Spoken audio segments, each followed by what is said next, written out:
Hello. Oh, How are you? I'm good. How are you? Fine, thanks. Good. It very much feels like we've been that the world thinks we've been cut off from a sort of hobby that we enjoy rather than our actual livelihood, income, sanity. So, yeah, it's hard. Your day-to-day life right now is it back to kind of stay-at-home mum?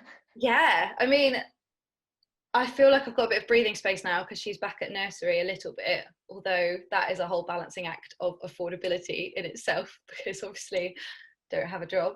Um, so yeah, so I have a bit of sanity. I have some mornings back, but other than that, yeah. I mean, lockdown was obviously same as for every parent, was just completely, yeah, it was a bit of a shock to the system to be sort of 1 minute strolling through Soho with a coffee to my West End job, and then the next day be at home on my lounge floor with a toddler who was right in the middle of like toddlerness and no parks and no classes, and yeah, it was definitely a challenge. So how old's your daughter?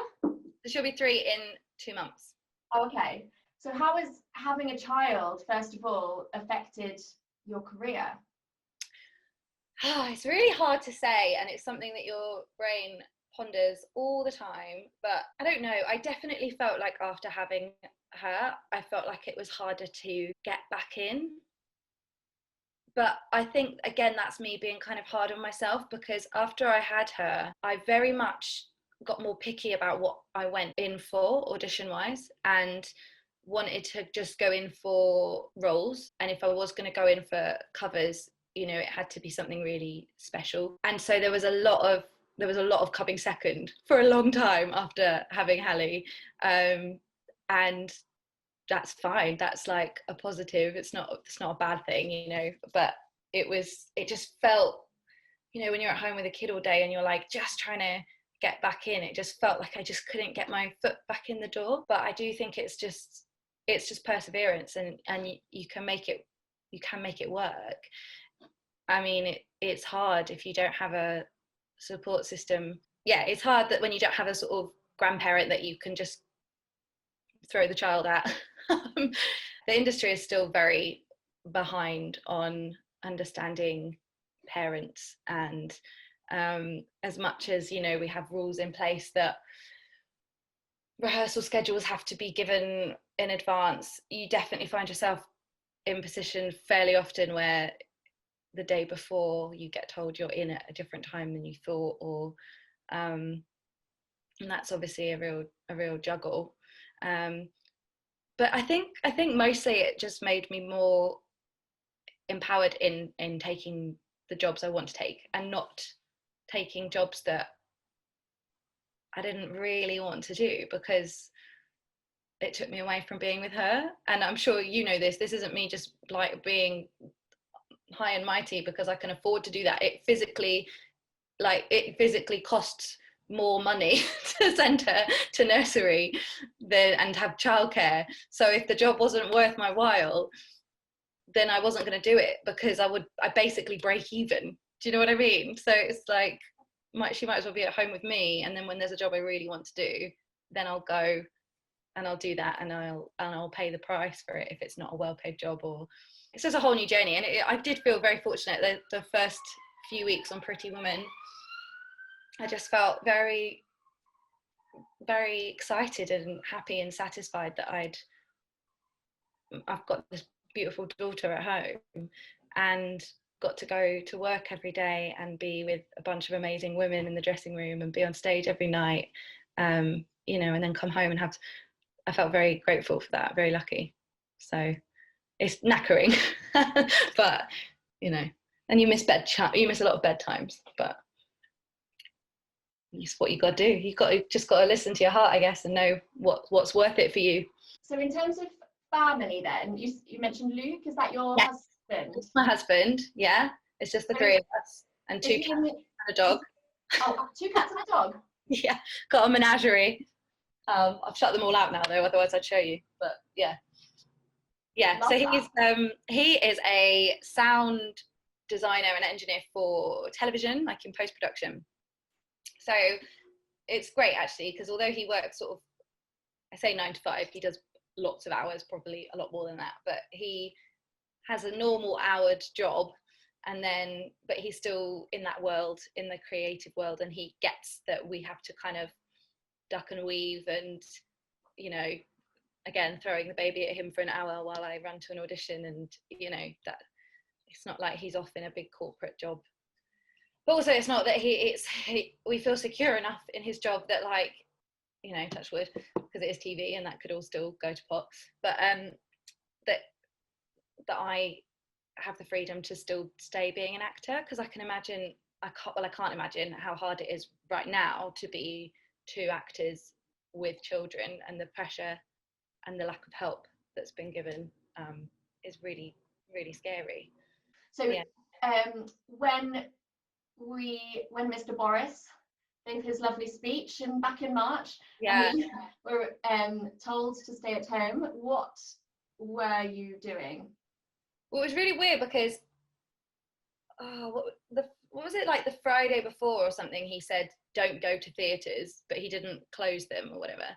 So I was in work on the Friday and the Saturday, and then on the Sunday my daughter got a cough, and so yeah, I was at home waiting for the announcement, and I just caught him saying, if you have any symptoms, you must self-isolate for 2 weeks. So I rang my company manager and I was like, I think that means I can't come in. And she said, yes, okay, you can't come in. But everyone else went into work. They'd all done their makeup and they were like doing warm up on stage. They recorded me a little video, which they sent me, of them all going, we're really sorry you're not here and this is such a weird time. But in the background of the video, I could see all the other departments like filing onto the stage, like all the wiggies and dresses and everything, and looking really confused. And then, yeah, so then I heard that they all, just after that time, just after they recorded the video for me, the producer came on stage and just said, no, we're closing. And so I was sort of hearing it all through text messages, and then the girls rang me from the dressing room and asked, you know, if there's anything I wanted them to get for me, and everyone was sort of hugging each other and saying, see you in 6 weeks, you know. It's just like, we'll see you in a few weeks. It's all very strange, yeah. And yeah, like I said, I really distinctly remember just being swanning through Soho on that Friday before. Did my cover run as Vivian on that Friday afternoon. So even though I didn't get to go on and play her, I did do it the once, like full costume and everything. So I feel like at least I've given it a go. But yeah, and then it was all over. Yeah, and all our dressing room stuff got boxed up because they're doing lots of renovations at the Piccadilly. So it was all very strange. This is Pretty Woman, isn't it? Yeah. So at some point in life, Well, that we will go back to normal. yeah. Yeah. Fingers crossed your contract will resume. Yeah, we were all like really positive that Pretty Woman will be back, because it was just doing so well, and we only just opened, and originally we were only supposed to have a year in town, but it was selling so well that it sort of surpassed any expectation of the show. So I think they're really eager to bring it back just as soon as they can. And actually a lot of shows have sort of postponed until at least March, and our show is, I mean, maybe it's unlikely, but our show is still sort of just doing month by month cancellations, in the hope that should we be given the get-go, we can be as ready as possible to be back, because, you know, because the sales are still there, people still want to come, and we're all so ready to just be there and get back to work. Because yeah, we literally did about 2 weeks. Well, we did previews as well, but it was a week or two from press night, and then we closed. So it all feels like a bit of a bizarre dream that didn't really happen. What's the main thing you miss about the stage right now? Oh, I mean, the people, but I think that's a given for everybody who's feeling a bit shut away at the moment. But yeah, certainly the people, and the banter between the girls backstage, and just having that sort of female entourage of mates that are there for each other. But just just being on stage, like Pretty Woman is just so fun, as I say, that I literally, my little ensemble character, one of the parts I play, she's just a tourist, and I just bounce for the whole show, just jumping up and down and smiling, and it's just that joy that I miss, and that fun, and you know, the finale when you're like right on the edge of the stage and everybody in the audience is on their feet and it's just a big shared joyous experience. That feels like another world now. So I really miss that. Have you managed to adapt at all during COVID? Adapt your work so that you can keep performing in some way? No, I mean, I'm doing little Thursday night gigs up the road actually, but it's just kind of jazz background stuff. So that's been really nice. But other than that, done the odd video of singing online. I've done the odd bit of coaching on performance stuff, and but yeah, not really. I am also training to be a holistic life coach, so I've been trying to busy myself with that, and I also am writing a book about motherhood and mental health, but I've sent that off to an agent now. Well, I've written half of it, so I've written about 35,000 words, and I've sent it off to an agent now, and now and that was about 4 weeks ago, so now I'm just sitting here going, what do I do now? I should probably keep working on it, but you know, when your brain's just like, whoop, that's been sent, that's gone. So it feels like I've sent my baby into the ether. But yeah, so I am keeping busy, and as you well know, you know, there are only certain minutes in the day that you can do stuff for yourself because of children. So yeah, I'm learning, to be honest. I'm learning right now. I feel like I'm on a path to just making my life smaller, more intimate, and getting offline a lot more, and just appreciating what is right in front of me and what is real life. You know, my work very much is part of my real life, but what is there when everything else is taken away, and that is like your family, your home, you know, reading a good book with a nice cup of tea. Sounds very dull, but I bloody love it. So you know, melt like lemon drops away above the chimney tops. That's where you find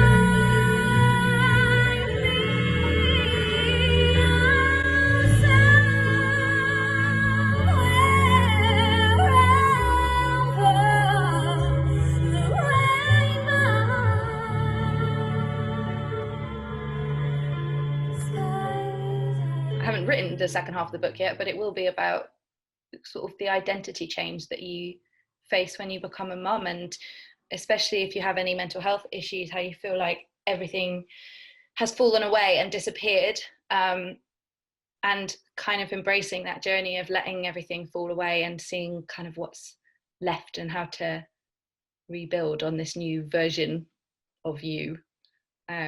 So how, after you had your daughter and you had time off, and you kind of were in this spiral, when you went back to performing, how did that help?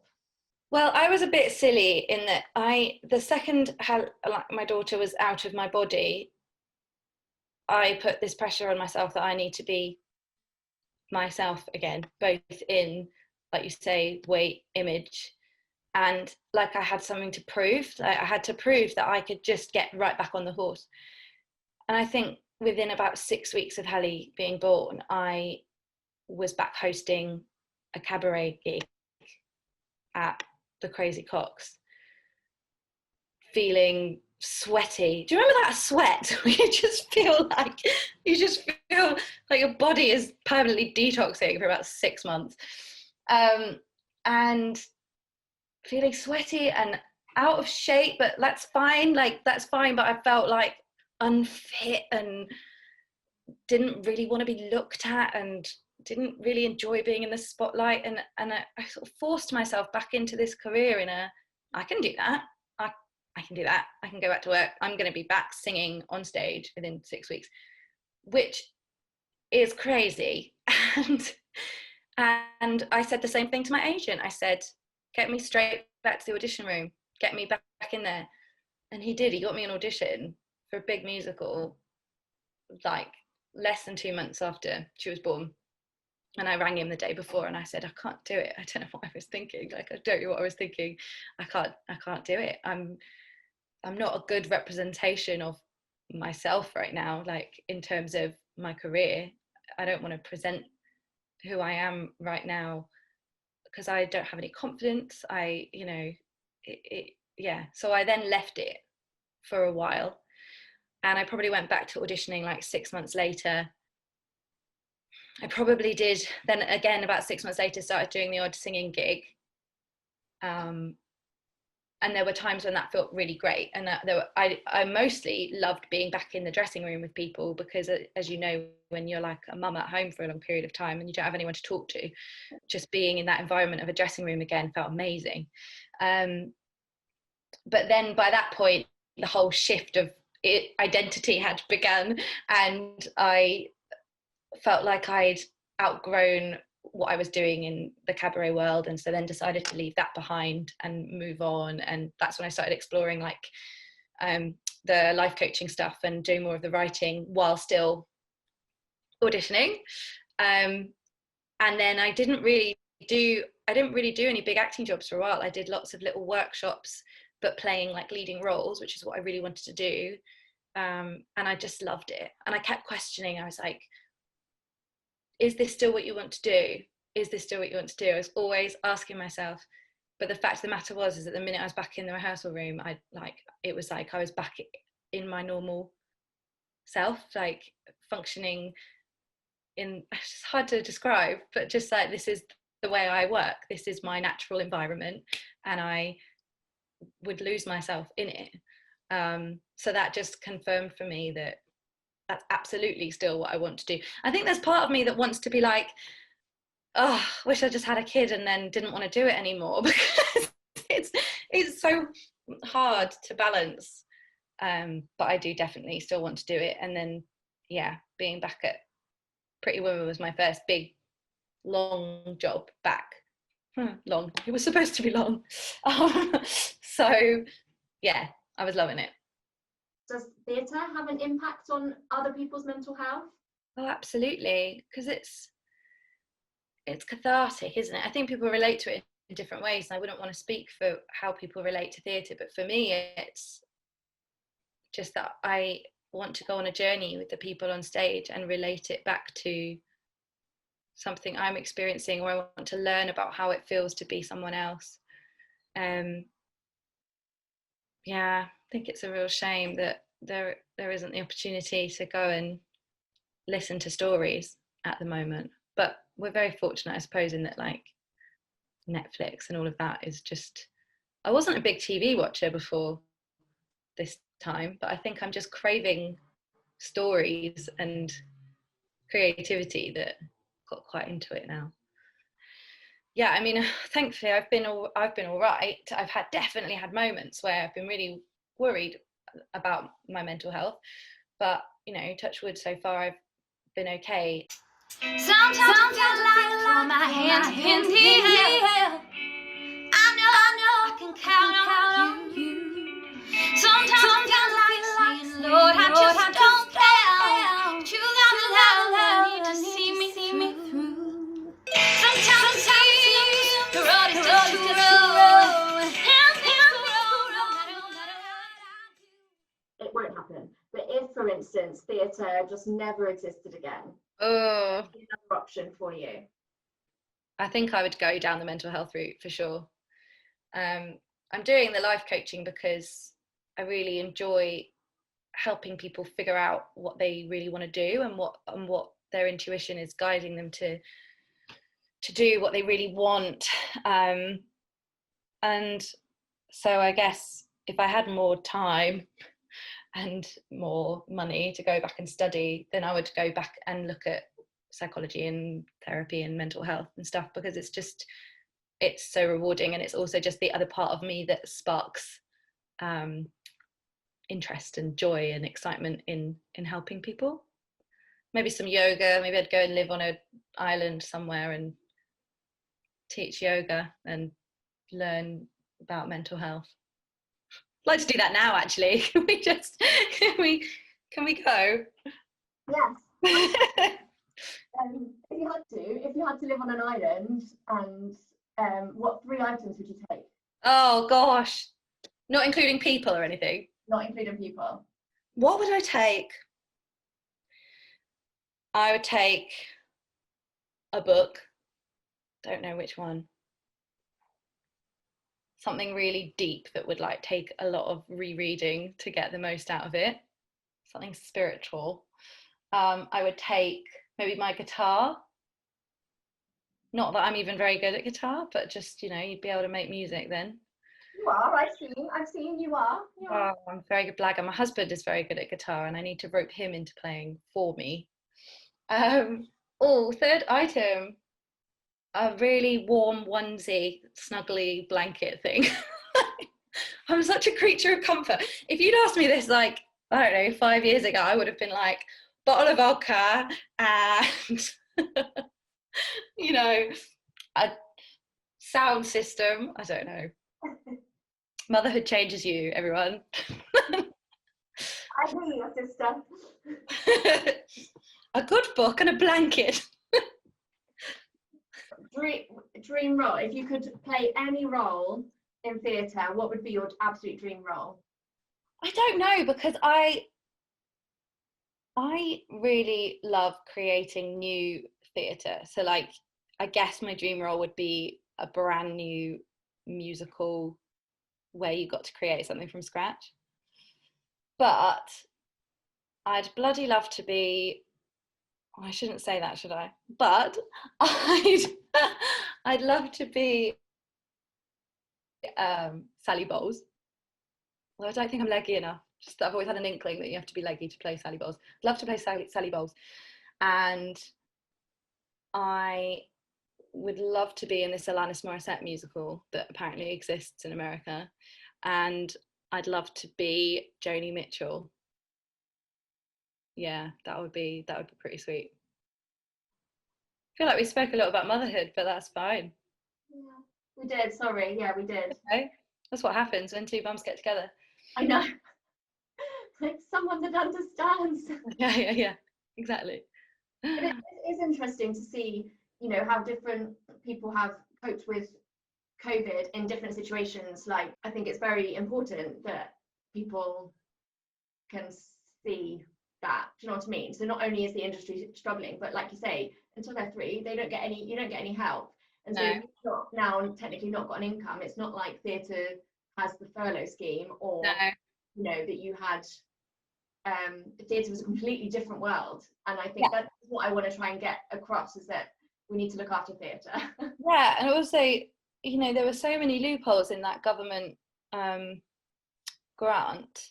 Like, there were graduates in my show for sure that didn't get anything, and my grant was extremely low because of it's done over the last 3 years, which was obviously when I was off work the most, having Hallie. So yeah, it's tough. I mean, don't get me wrong, I know I'm extremely fortunate that my husband's got a job, but it's been really, really hard for a lot of people, and it's terrifying. It's really scary because like there isn't any help. No, well, we can't end on that note. That's really dire.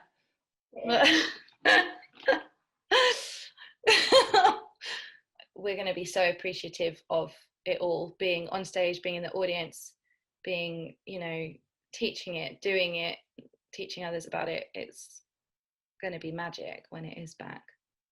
That's for sure. What about Hallie? Has Hallie shown any signs of wanting to follow her mummy's footsteps? When she was smaller, I was like, she's not interested. She's going to be an accountant. Something's happened in the last 2-3 months and she does not stop singing. Like, she goes to restaurants or cafes and sits there singing at people, and I'm like, oh no, it has happened. I think it makes me happy because I'm a bit of an alien in my family, and no one else does this sort of stuff.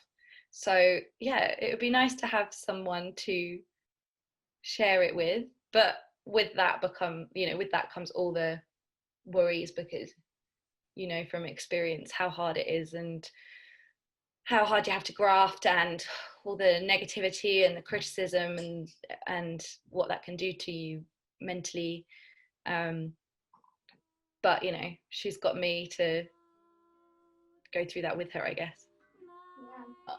Yeah. Oh. All right, my love. Well, take care of yourself. Take care. Thanks for having me. And we'll Thank you so much for coming. Lots of love. Bye. Lay your head down with me. I'll be here when you wake.